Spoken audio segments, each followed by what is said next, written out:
طب ما تخليني أسألك إيه سبب الرفض المبالغ فيه بالنسبة للمصريين في كل السفارات؟ احنا كده بصراحة كده. احنا كده هنخبط. لا بصراحة. طيب هقول لك على حاجه. بص هقول لك حاجة أنا بقى الأول. اتفضل. عدد كبير جدا من المصريين في كل السفارات لدرجة إن النهاردة تركيا بقت بترفض عدد كبير من المصريين. تركيا اللي كانت فاتحة الباب للناس كلها. ده حقيقي.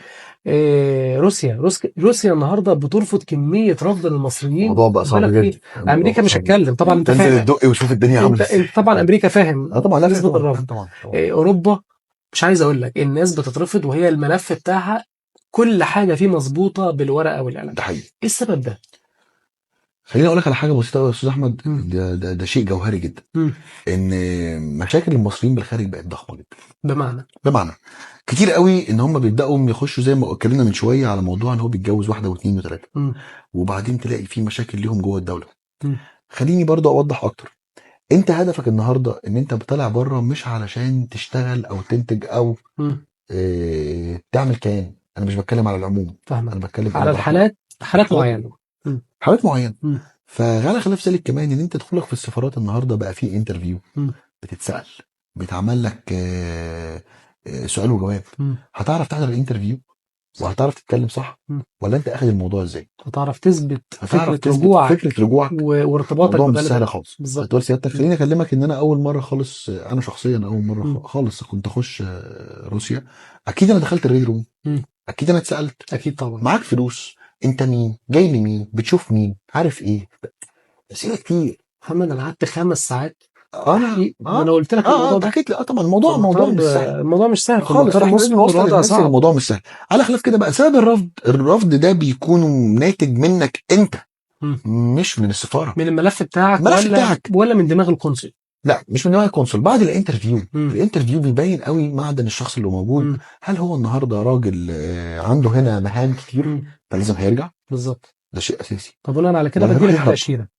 طبعا مم. طبعا.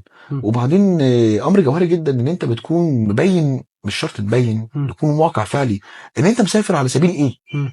لازم يبقى في هدف. هل انت رايح تعمل بزنس؟ مم. هل انت رايح تعمل سياحه؟ هل انت فعلا رايح البرايفت فاميلي فيزا، رايح فعلا تلم الشمل ورايح مم. تشوف مراتك وهترجع تاني، مم. ولا ناوي تستقر بالخارج؟ ما هو في اسئله كتير قوي مم. بتتسال. تمام. فانت حضرتك النهارده ايه هدفك حقيقي؟ لازم تقول لي ايه البوينت الفعليه، طب ولو السؤال كدبت بيبان. السؤال بقى اتفضل. انا دلوقتي دخلت قدمت على تأشيرة معينة اوكي وما حصلش نصيب وخدت رفض. تمام. هل بيتعمل لي بلوك من الدولة ولا اقدر اقدم تاني؟ لا تقدر تقدم تاني، مم. بس فكره تملك بلوك دي ما بتجيش كده. مم. فكره تملك بلوك دي لو انت لا قدر الله سافرت وكسرت الفيزا وتم ضبطك هناك، تمام. ده حقيقي بيتعمل لك بلوك. اعتقد برضو من حسب معلوماتي ان انت لو قدمت اوراق مزورة اثناء الانترفيو. طبعا طبعا. عايز اقول لك على حاجه. مم. السفارات الكبيره زي روسيا زي امريكا زي استراليا زي كندا، السفارات دي حقيقه لما بتقول لك تعالى استلم الباسبورت بتاعك يوم كذا، مم. الكلام ده مش هداء كده، مم. مش عبث يعني. مم. لا هو بيعمل استعلام عن فحص. اصول المستندات. طبعا بالظبط. طبعا مم. طبعا. هو على كونتاكت اصلا مع الجهات المعنيه هنا. عندك علم ان مؤخرا سفارة المانيا بقت بتحول للنيابة الملفات انا المزورة.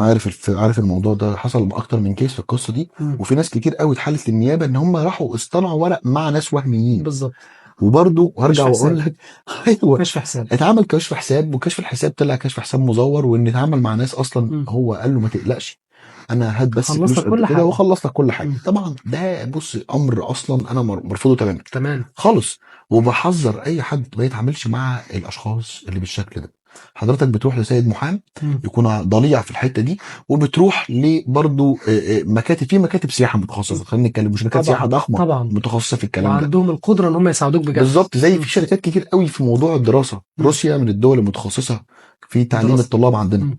وحقيقي بشوف طلاب كتير جدا مم. بتسافر، مم. كتير جدا بتسافر بيدرسوا هناك طب وصيدله واسنان بيسافروا كتير جدا في شركات مختصه للأمر بالكلام ده. ده. طبعا مم. طبعا. وبصراحه انا اقول لك على حاجه 100%، الناس دي ما عندهمش لعب برفض ورانا. انا اعتقد لان وانا لما كنت مسافر موسكو شفت في المطار ان ما بيطلعوش حد الا لما يتاكدوا من الانفيتيشن اللي جاله من بره. طبعا فعلا الكلام ده. بيتعمل تشيك على الباسبورت عندك، اعتقد وبيراجع الفيزا حرف حرف. اعتقد ان كمان موسكو من الدول اللي ما بتدخلش حد من غير انفيتيشن حتى على التاشيره. هو الفكره كلها ان انت النهارده عشان انت فاهم من الموضوع هناك، انت النهارده لو انت حتى مبعوت لك انفايت من حد ودخلت الدوله، لازم انت في نفس ذات اليوم بتروح تعمل ريجستريشن قدامك ماكسيمم ممكن تقول 48 ساعه مم. لازم تروح تعمل الريجستريشن. مم. انت متواجد في المكان الفلاني والحته الفلانيه وي وي وي واللي بيعمل لك الريجستريشن لازم يكون موجود معاك. تمام. نفترض ان لو زوجتك مم. تكون متواجده معاك عشان تعمل لك الريجستريشن، الموضوع مم. مش سهل فعلا خالص طبعا. لكن انت تقوم داخل وبتقوم هوب كده